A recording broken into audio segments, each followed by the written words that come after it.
Hello po. Bago pa man po ang lahat, sana nasa mabuti kayong kalagayan.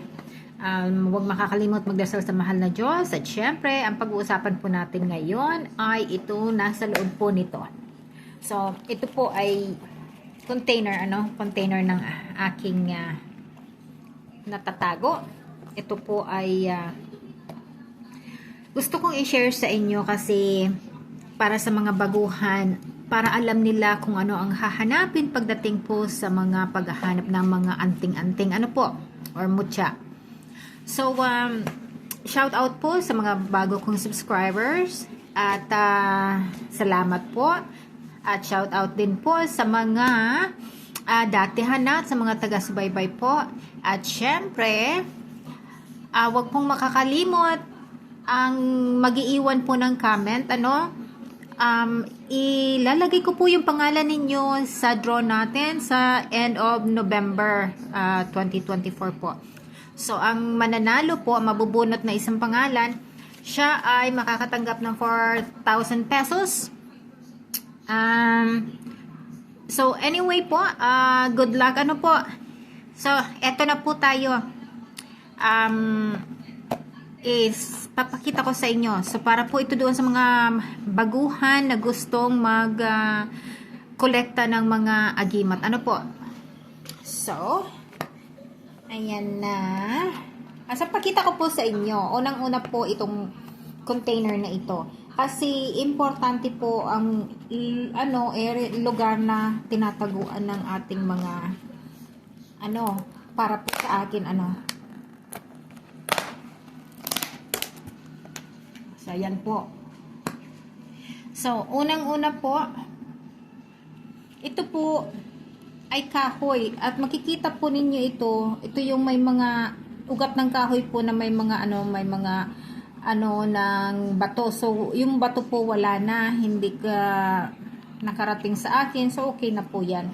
So, pero po, dito nalagyan ng gemstones. So, makikita ninyo yung iba-ibang klase, tapos layibag para magdala ng swerte. So itsura niya sili. Itsura niya po sili So ayan. So yan po una.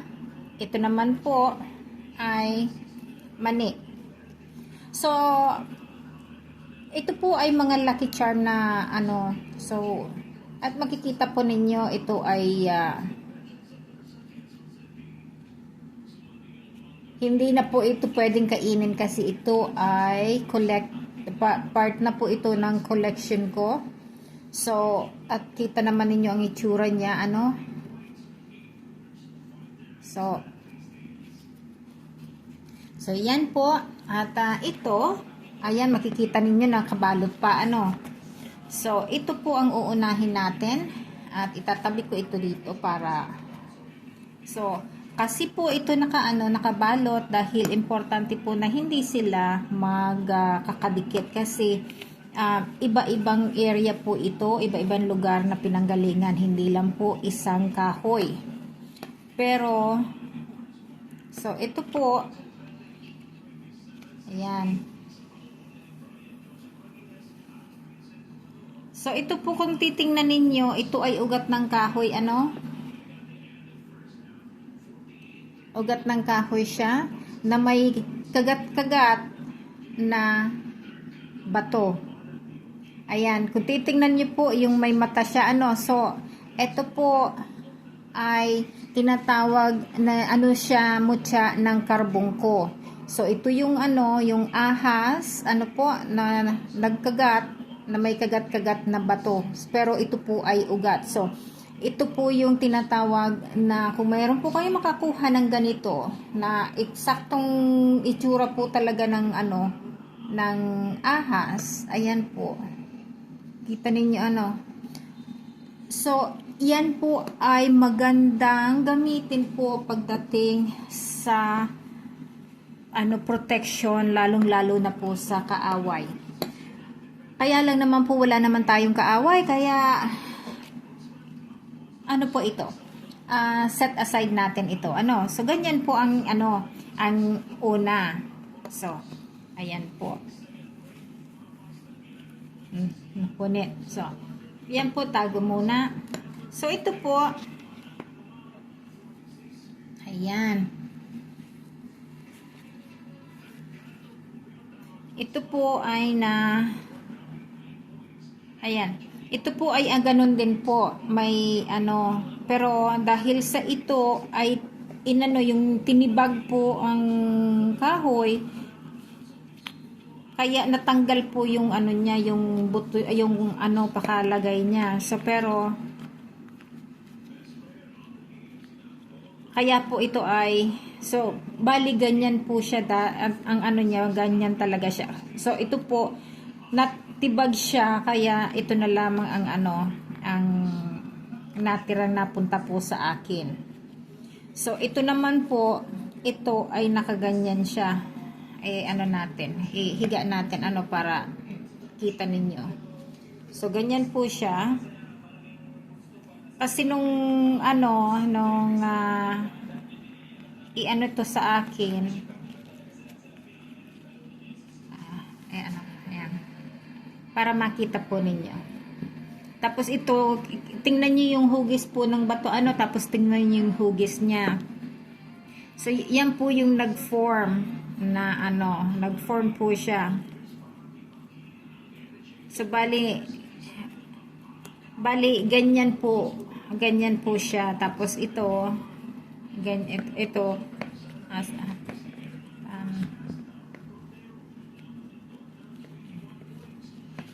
so, bali ganyan po siya. So, tapos may yung kalahati po nito, sana kung hindi hinati niya, maganda kasi buo na pa sa akin. Kaya lang po, rin siya, antingero din siya na nagkukolekta rin po ng ganito. Kaya, okay na ito na nasa akin ang dalawang bato. Ang kinuha niya lang po yung kalahati nito. So, ayan, ko po.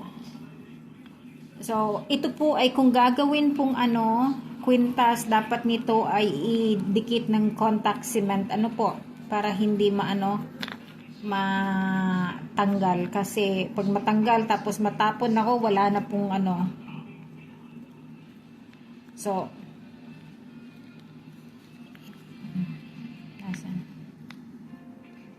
ayan, so ganyan po siya. So siya yung contact cement po, tapos ito dadyan. Ito ay kung gagawing gagawing kwintas. So anyway po, yan po yung number 2 natin. So, itong mga ito po ay kung iisipin ninyo, ang ugat ng kahoy po na yan ay masyado nang matagal, kasi yan po ay galing sa malaking kahoy na patay na, matagal na pong patay. Tapos, yung naghanap sila, yan din po itong ganyan. So, ito po, ito naman po, iba naman ang nito, itsura. Pero, ugat din po ito. Makikita ninyo yung mga niya. So, bali ito po, nakaganyan siya. Kasi makikita mo yung pakahugis ng niya, ng ugat niya. Hugis ng ng layout po siya ng ng kahoy. Ay, ang ugat, ang layout ng ugat, layout ng bato. So, ito po, kung maganda po itong gawing cross. Yun nga lang po na dapat idikit ng contact cement, po, para hindi matanggal. So, itataas po ng kaunti ganyan, pero ganyan po talaga siya. Nakaganyan po siya. Yan ang itsura niya. So, pero pa rin po, pwede pa rin pong cross, pero ang po ng ganyan, maganda po ito na dala-dala laban sa kung ano man na protection ninyo, lalong-lalo na sa kagubatan, sa mga lamang loob, po na masasama. So, ito po,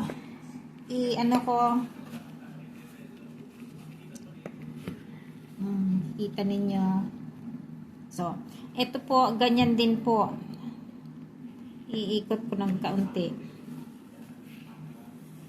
So, ang ano po nito, ang nakuha lang yung ano po, nakuha ng kapiraso ng kahoy, tapos sa akin po ang set na ganito.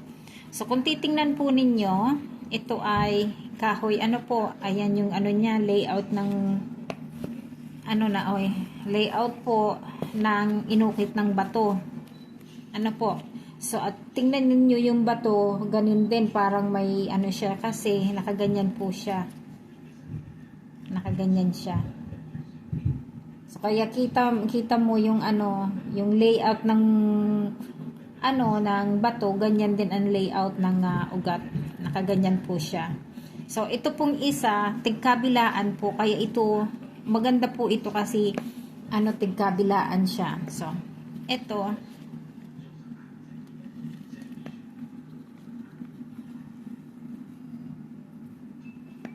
so, ayan po yung ano niya.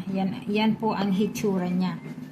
So, kung ito nga po sa sinasabi ko, kung gagawitin itong ano, kwintas, kung ikikwintas, ano po, ito ay dapat na i-glue ng contact cement para mabasa man, hindi matapon. Ano po, hindi kaya ito ay parte po ito ng aking mga importanteng collection. Isinishare ko lamang po ito sa inyo kasi dahil po sa ano na pagtuturo sa mga baguhan na dapat malaman kung ano ang mga hahanapin ninyo pagdating sa ano, hanap ng anting-anting. At idadagdag ko po, ito po ay hanap ng Holy Week. So, ito po ay sila ay naggagabas. So, hinahanap nila ng Holy Week po. Tapos, yan ang naano nila na kukuha, nahahanap. Kaya, hindi lang po ito basta-basta, pero kung makakakuha po kayo anytime of the day po, kahit hindi Holy Week, maganda rin po yan. So, anyway po, ito lamang ang ano ko, ang mai-share ko sa inyo ngayon. At syempre, huwag makakalimot magdasal sa mahal na Diyos po, ano, syempre. At maraming salamat po.